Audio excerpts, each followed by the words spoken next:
Hello guys, share ko nga pala itong bagong apps na Fidelity. Bali bagong release lang siya kanina, March 13. Fresh na fresh. Since bago siya, magandang sabayan kaagad. Para mag-register dito, pindutin nyo lang yung link na ilalagay ko sa baba. Pagkatapos nun, magdadirect dito. Fill upan nyo lang yan, tsaka magpapasend lang kayo ng code. Since meron na akong ginawa na account, punta na ako sa my sign in. Login ko lang yung account ko. Pagkatapos mag-register, dadirect dito sa kanilang apps. Para kumita dito, pindutin natin yung invest dito sa baba. Ito yung mga investment na pwede nating ma-avail. Ang pinakamura dito ay yung 310. Meron siyang daily income na 124 pesos per day. Next yung 1,300, meron naman siyang daily income na 533 pesos a day. Next yung 3,500, meron siyang daily income na 1,470. Next yung 5,000, meron siyang daily income naman na 2,150. Next yung 10,000 na merong daily income na 4,500. Next dito yung 25,000, meron siyang daily income na 11,500. Next yung 50,000, meron naman siyang daily income na 23,500 a day. Yung pinakang mahal nila, yung 100,000, meron siyang daily income na 48,000 per day sa loob yan ng 35 days.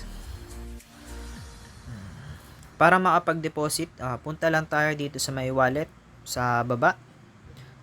Pindutin natin yung deposit.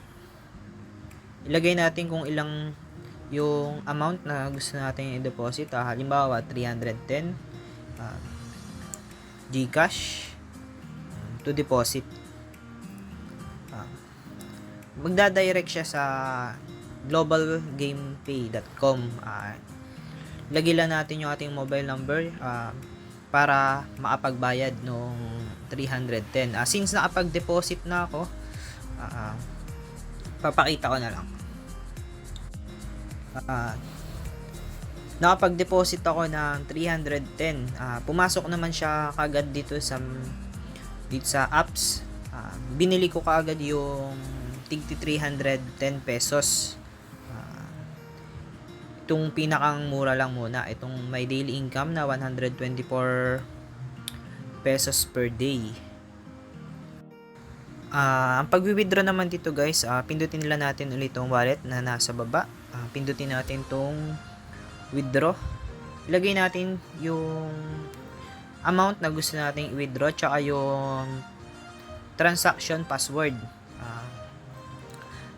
Ang pag-withdraw nga pala dito guys, tuwing 10 AM to 8 PM.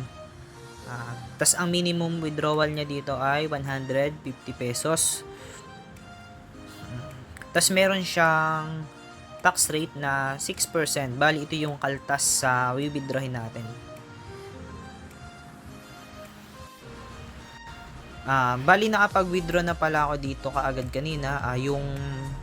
Yung cashback sa akin na 100 pesos tsaka yung referral sa akin na 25% na may total na 177 pesos. Punta lang tayo dito sa may fund record, tapos dito sa may withdraw. Ang pumasok sa akin 166 pesos. Bali na receive ko naman siya kaagad. Napakabilis lang, halos wala pang 2 minutes, pumasok na kaagad sa GCash ko. Kaya masasabi kong legit na legit pa siya. Ito naman guys, yung proof na na-receive ko na siya, yung winidraw ko kanina, 166 pesos.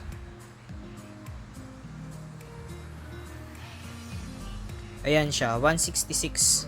Dito 138 pero ang na-receive ko lang 166 pesos na sakto.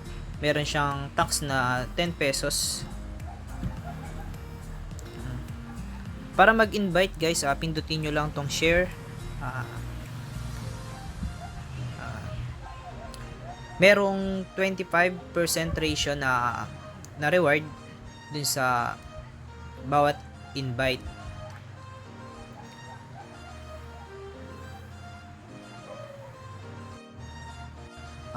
I-copy nyo lang itong invite link, pindutin nyo lang. Yan.